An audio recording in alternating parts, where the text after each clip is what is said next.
Very good morning student. आप सभी UP board के विद्यार्थियों की ये क्लास है और इस क्लास में जो हम लोग चैप्टर स्टार्ट करने वाले हैं बच्चों, उस चैप्टर का नाम है तत्वों का वर्गीकरण एवं गुणधर्मों की आवर्तिता।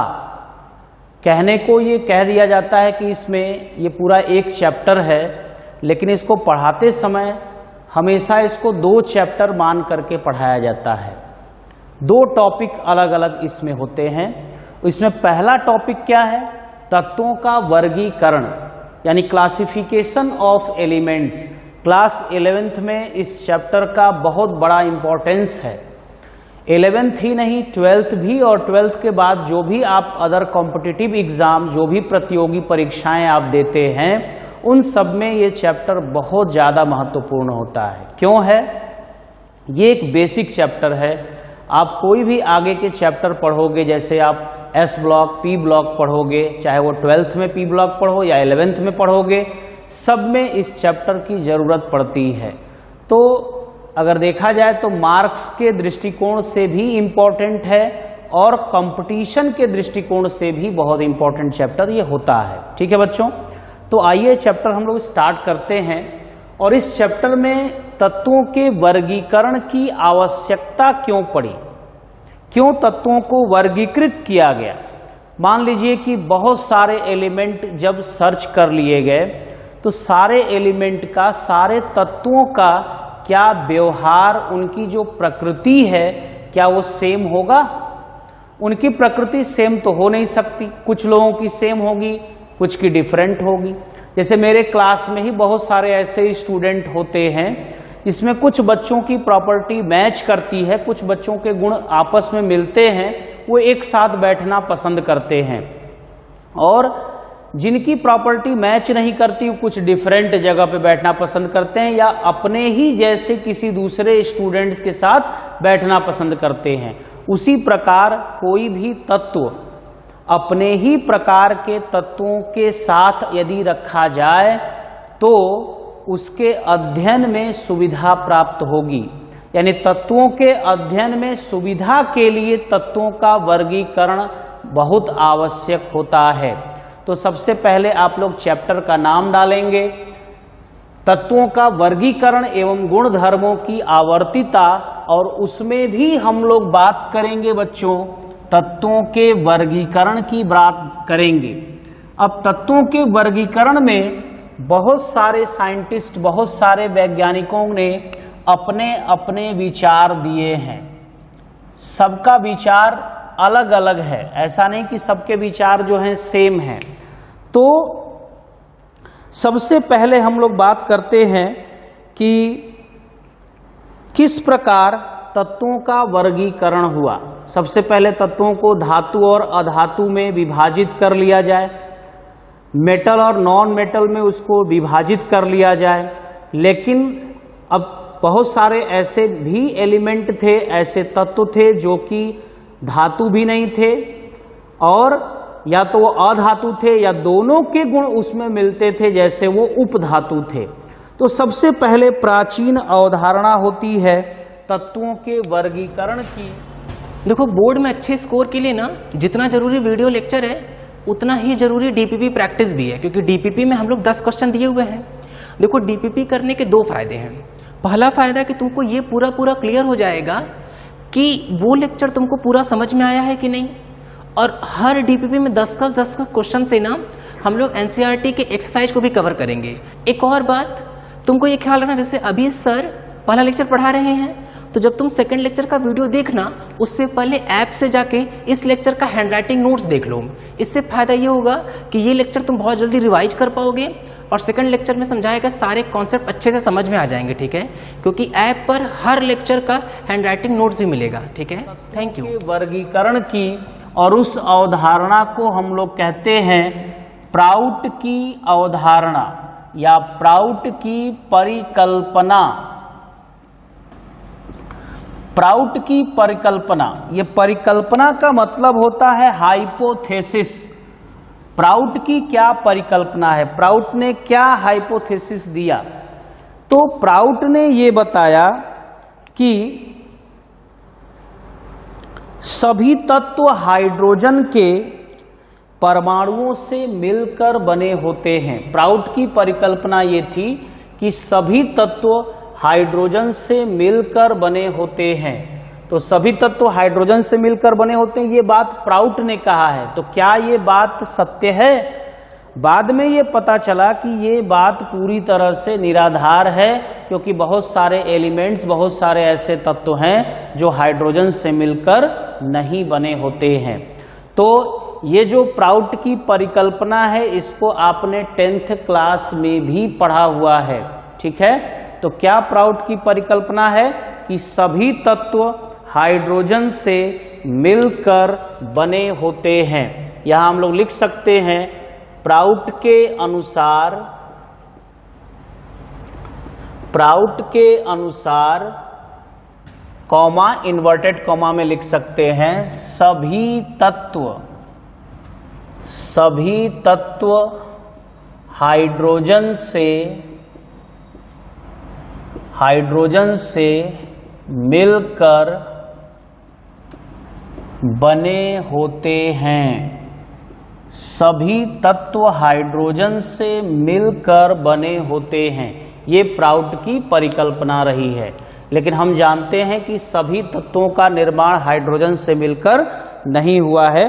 बाद में तत्व का परमाणु द्रव्यमान रासायनिक अभिक्रिया में अपरिवर्तित रहता है, इसलिए परमाणु द्रव्यमान को तत्व का भौतिक गुणधर्म निर्धारित किया गया है। तो प्राउट की जो ये परिकल्पना थी बहुत अधिक दिनों तक नहीं चल पाई, और जब बहुत अधिक दिनों तक ये परिकल्पना नहीं चल पाई तो बाद में ये कहा गया कि इनकी जो अवधारणा है पूरी तरह से निराधार है, यानी ये सत्य नहीं है। इसके बाद हम लोग बात करते हैं बच्चों दूसरा,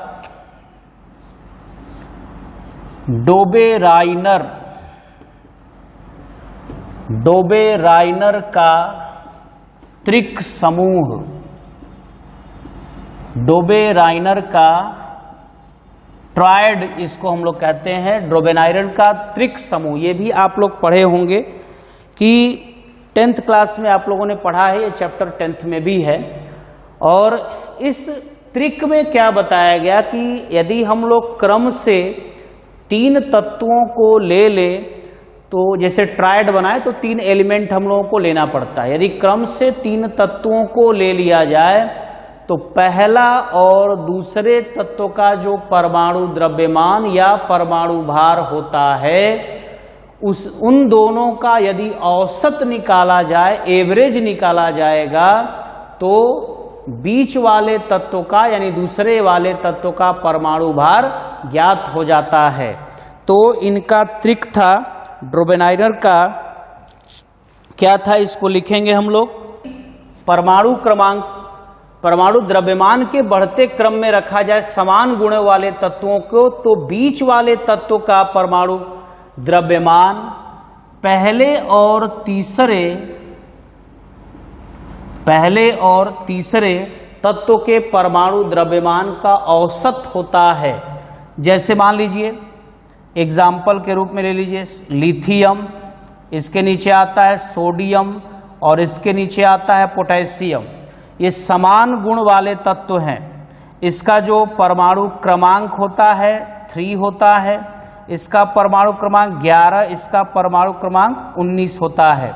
इसका परमाणु द्रव्यमान 7 होता है, इसका परमाणु द्रव्यमान कितना होता है 23 होता है, और इसका परमाणु द्रव्यमान 39 यानी 39 होता है। यानी सोडियम का अगर हमें मान लीजिए नहीं पता है तो सोडियम का परमाणु द्रव्यमान यदि ज्ञात करना हो, सोडियम का परमाणु द्रव्यमान ज्ञात करना हो तो पहले तत्व का परमाणु द्रव्यमान प्लस तीसरे वाले तत्व का परमाणु द्रव्यमान दोनों को यदि जोड़ दिया जाए और जोड़ करके दोनों का यदि औसत निकाला जाए तो बीच वाले तत्व का परमाणु द्रव्यमान ज्ञात हो जाता है। तो इस तरीके से हम लोग डोबेराइनर का त्रिक समूह समझते हैं।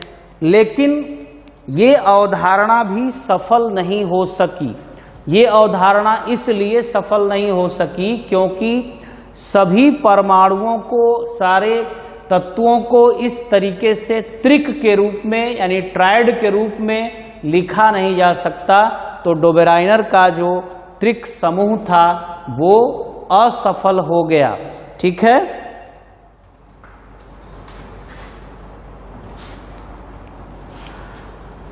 अब तीसरे अवधारणा की बात करते हैं हम लोग,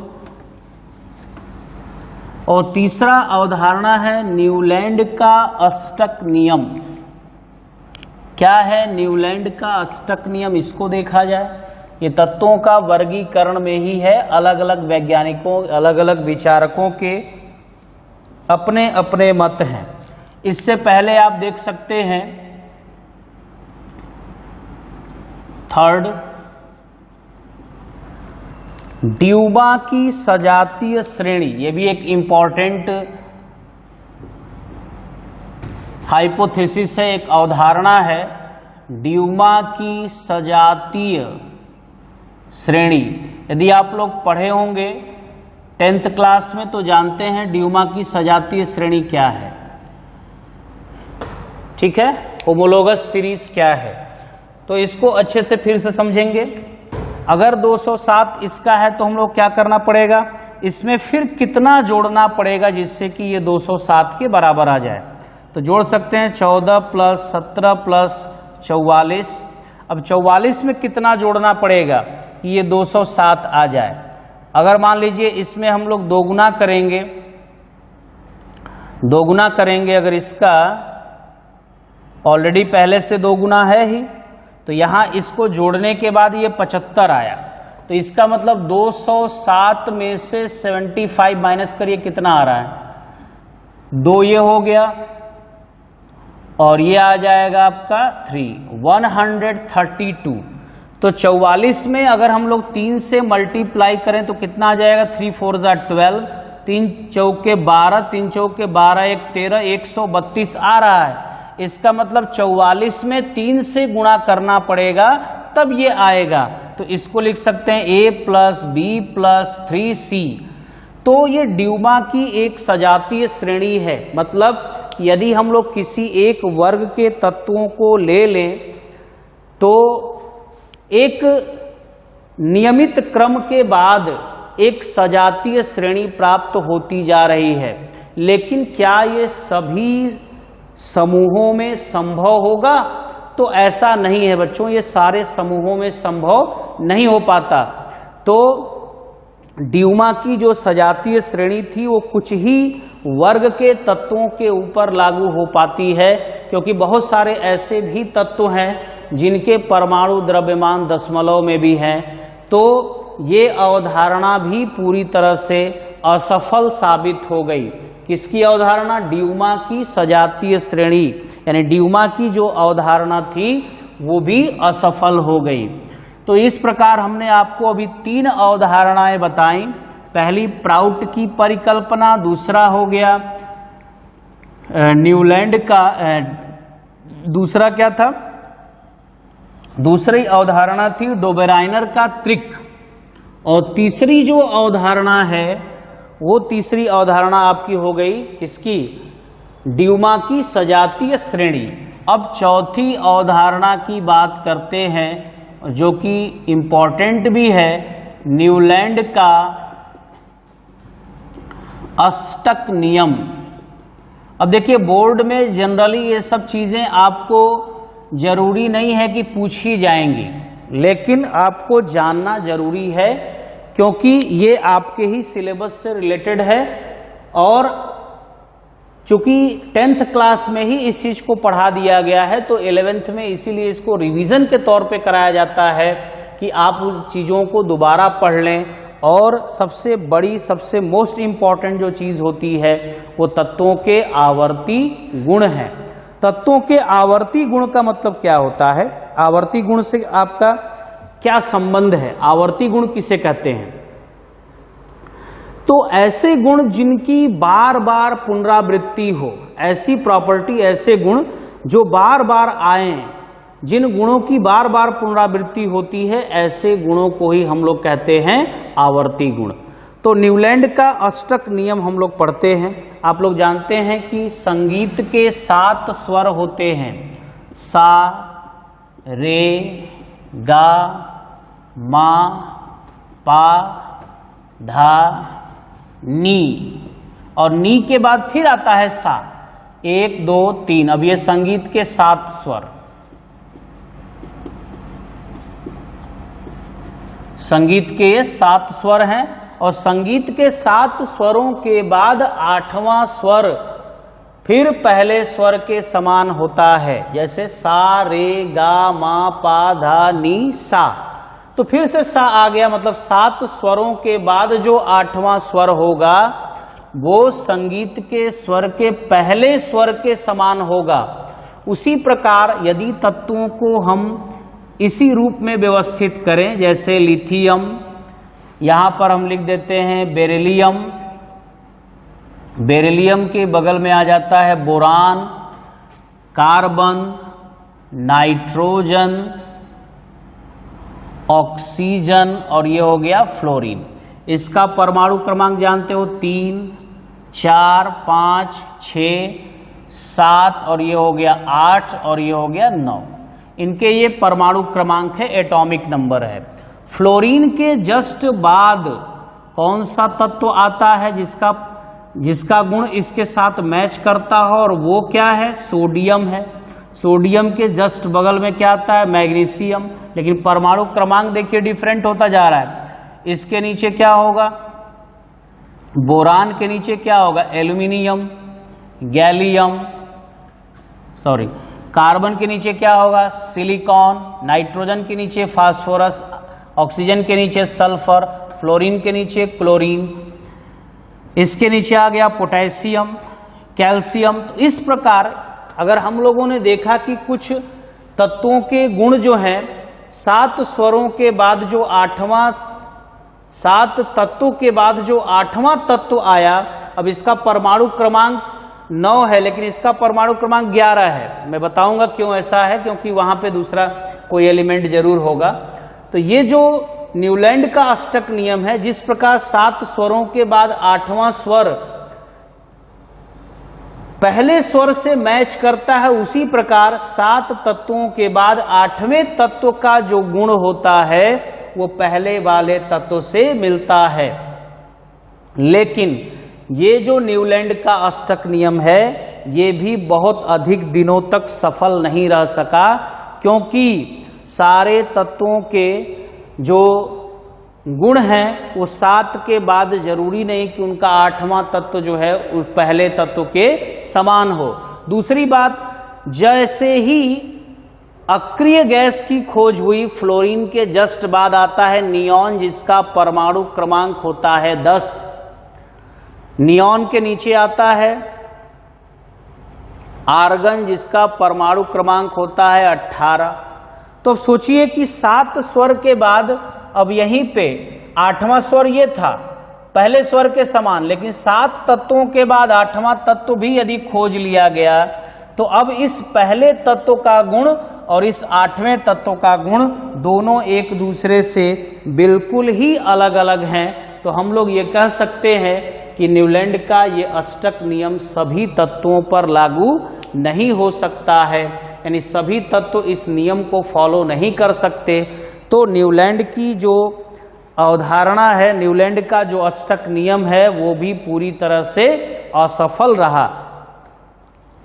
तो बच्चों, ये जो वर्गीकरण है, वर्गीकरण की आवश्यकता क्यों हुई और वैज्ञानिकों ने क्यों प्रयास किया वर्गीकरण के लिए, आप समझ रहे होंगे कि जैसे अगर समान गुण वाले तत्वों को एक साथ रखा जाए तो उनके अध्ययन में सुविधा प्राप्त होती है। यदि आपको एक ही जैसे, यदि एक जैसे यानी तेज विद्यार्थियों को यदि एक लाइन में ऐसे बिठा दिया जाए तो कोई भी टीचर आएगा तो उसके दिमाग में ये होगा कि इस तरह इस रो में बैठने वाले सारे बच्चे एक ही जैसे प्रतिभा वाले होंगे, एक ही जैसे पढ़ने में तेज होंगे। या कोई ऐसा ग्रुप बना दिया जिसपे बीच में ऐसे रो में बच्चों को बैठा दिया जाए जो कि थोड़ी मंद बुद्धि वाले होंगे या थोड़ा एवरेज स्टूडेंट होंगे, उनको बीच में बैठा दिया गया तो कोई भी टीचर आएगा तो ये जानेगा कि ऐसे बच्चों को यहाँ बैठाया गया है जो थोड़ा सा औसत बुद्धि वाले होंगे, और सबसे कम वालों को यदि इस साइड में बैठा दिया गया तो इस तरीके से क्लासिफिकेशन की आवश्यकता हर जगह पड़ती है।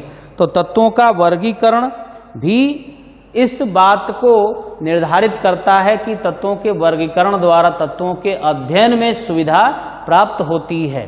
ठीक है बच्चों, तो चलिए बच्चों बात करते हैं मेंडलीफ का आवर्त नियम क्या है।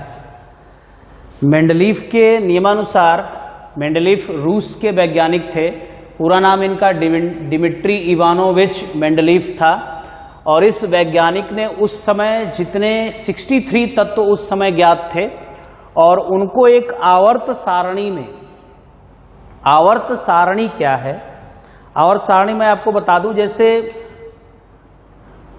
एक सारणी को आप समझिए 1 2 3 4 इस तरीके से मान लीजिए यहाँ के पोजीशन है, ये पोजीशन दिए गए, इस सारणी में ग्रुप और यानी वर्ग और आवर्त दोनों रखे गए थे।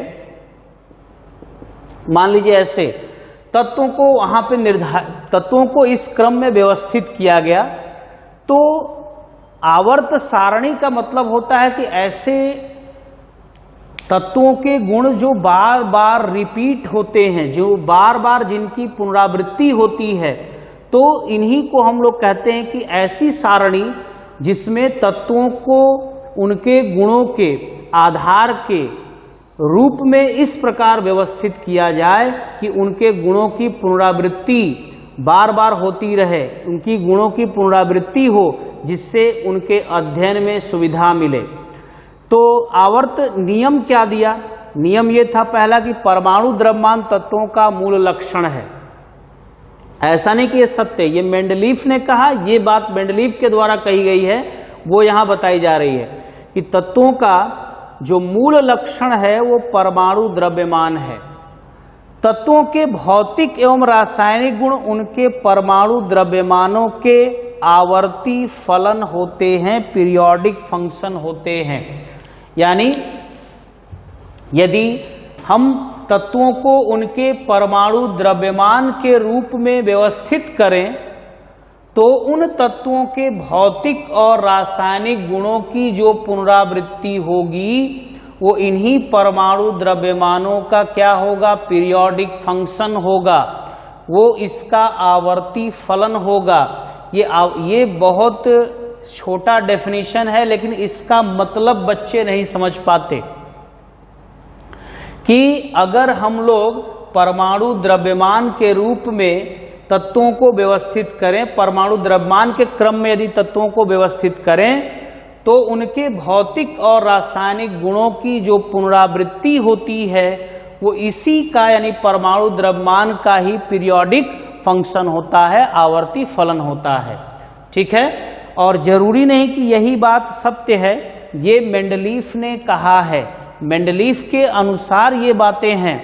तो सत्य है कि नहीं, इस पे जब प्रैक्टिकल होंगे, इसको जब हम लोग अच्छे से समझेंगे तो आगे पता चला कि ये जो परमाणु द्रव्यमान की बात मेंडलीफ ने किया था उसको छोड़ करके मोजले नामक वैज्ञानिक ने इस परमाणु द्रव्यमान के जगह पे परमाणु क्रमांक शब्द का इस्तेमाल किया और उन्होंने आधुनिक आवर्त नियम दिया। जो कि हम लोग इस समय आवर्त सारणी पढ़ते हैं वो मेंडलीफ की ही आवर्त सारणी है, लेकिन वो मोजले की आवर्त सारणी है जो कि मेंडलीफ की आवर्त सारणी में संशोधन करके बनाई गई है। मेंडलीफ की आवर्त सारणी के गुण भी हैं, उनके दोष भी हैं, और ये सारी बातें आप लोग बच्चों 10th क्लास में पढ़ चुके हो। ठीक है, नोट करेंगे इसको। ठीक है, तो बच्चों बात करते हैं आगे हम लोग मेंडलीफ की मूल आवर्त सारणी के बारे में कि मेंडलीफ की मूल आवर्त सारणी का आधार उन तत्वों का परमाणु द्रव्यमान है।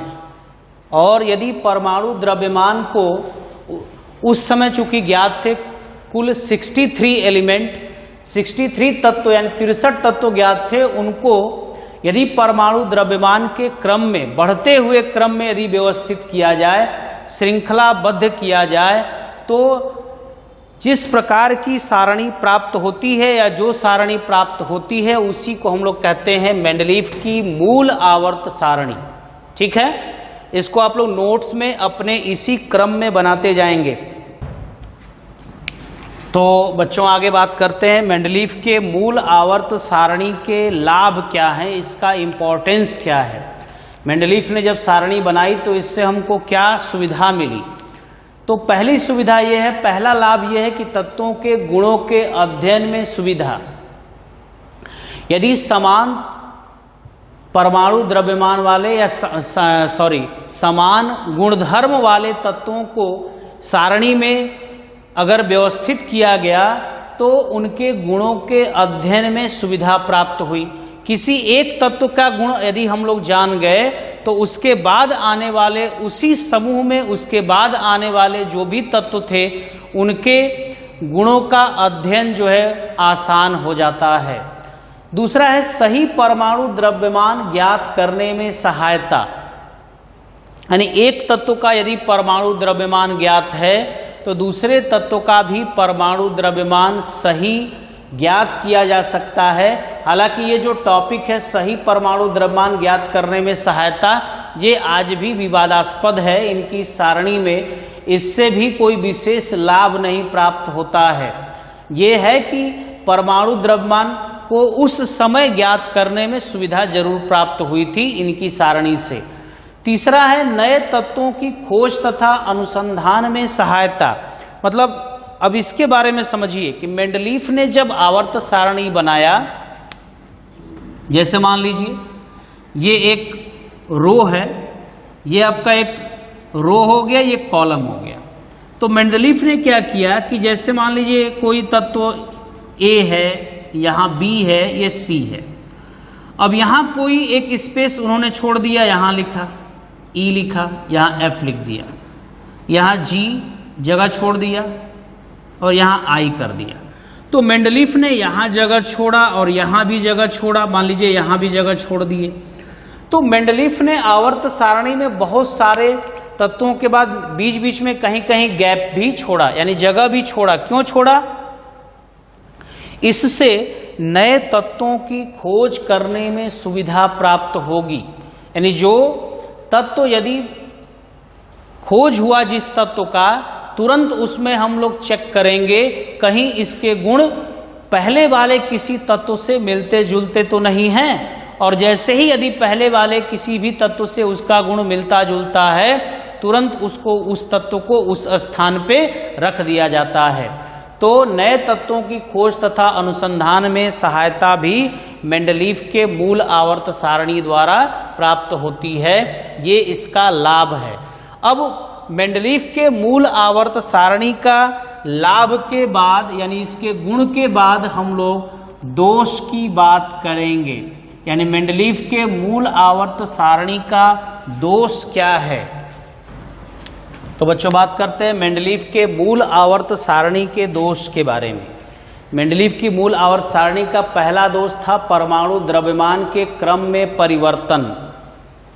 परमाणु द्रव्यमान के क्रम में परिवर्तन का मतलब क्या है? मेंडलीव के मूल आवर्त सारणी में सभी तत्वों के परमाणु द्रव्यमानों के प्रयोगों द्वारा स्थापित मानों को रखने पर यह पाया गया कि कहीं कहीं परमाणु द्रव्यमानों के बढ़ते हुए क्रम में परिवर्तन हो जाता है। अब समझिए कि मेंडलीव ने जो मूल आवर्त सारणी बनाई, उस मूल आवर्त सारणी का मूल लक्षण, तत्वों का मूल लक्षण क्या था? परमाणु द्रव्यमान था। अब परमाणु द्रव्यमान के क्रम में उन्होंने टेलुरियम का परमाणु द्रव्यमान 125 जबकि आयोडीन का परमाणु द्रव्यमान 127 है। ऑक्सीजन, सल्फर, सेलेनियम, टेलुरियम और ये आता है पोलोनियम, ये आता है फ्लोरीन, क्लोरीन, ब्रोमीन, आयोडीन और एस्टेटीन। तो आयोडीन का परमाणु क्रमांक तो 127 है और टेलुरियम का परमाणु द्रव्यमान कितना है? टेलुरियम का 125 है।